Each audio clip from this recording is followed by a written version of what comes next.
sallallahu alayhi wa sallam, he says, يَتْبَعُ الْمَيَّةَ ثَلَاثَةً.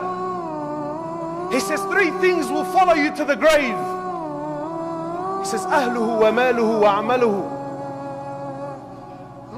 He says 3 things will follow you, my brother, to the grave. He says your family, your wealth, and your a'mal.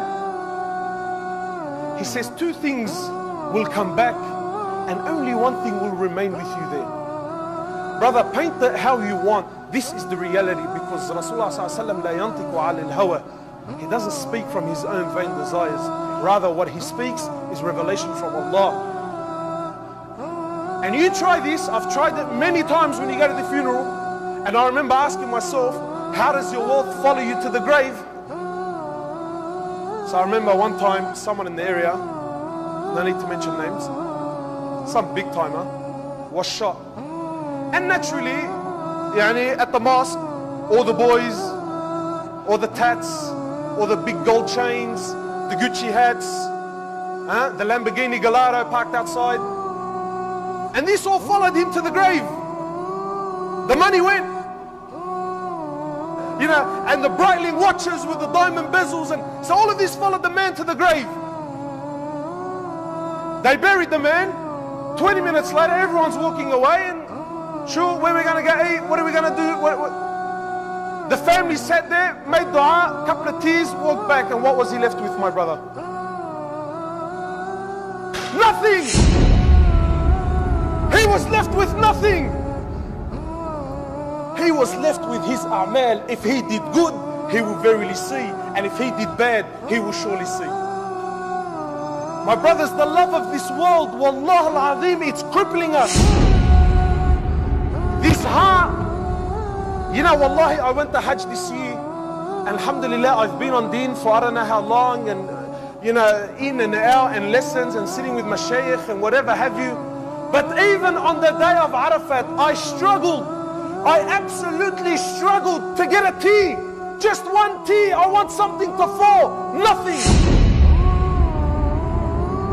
Because this heart can only take so much. And this heart, instead of filling it up with the love of Allah, I filled it up with the love of this dunya. So I'll give you an example. I want you to imagine now one of the brothers bought a Mercedes Benz, bought a brand new car, whatever it is, bought a brand new car, parked it in the driveway, and next morning, the car's gone. So automatically we're going to ask, brother, you insured? And we're holding on to the reply. If he says yes, alhamdulillah. If he says no, your heart is going to burn. So when the brother says to you, no, brother, the Mercedes Benz wasn't insured. Oh, my heart. Oh, you could just cry. But the brother's been missing Fajr for 10 years and you haven't moved an inch because of it.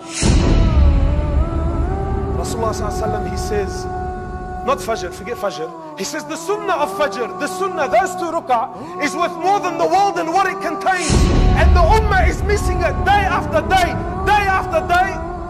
No problems. It's only Sunnah.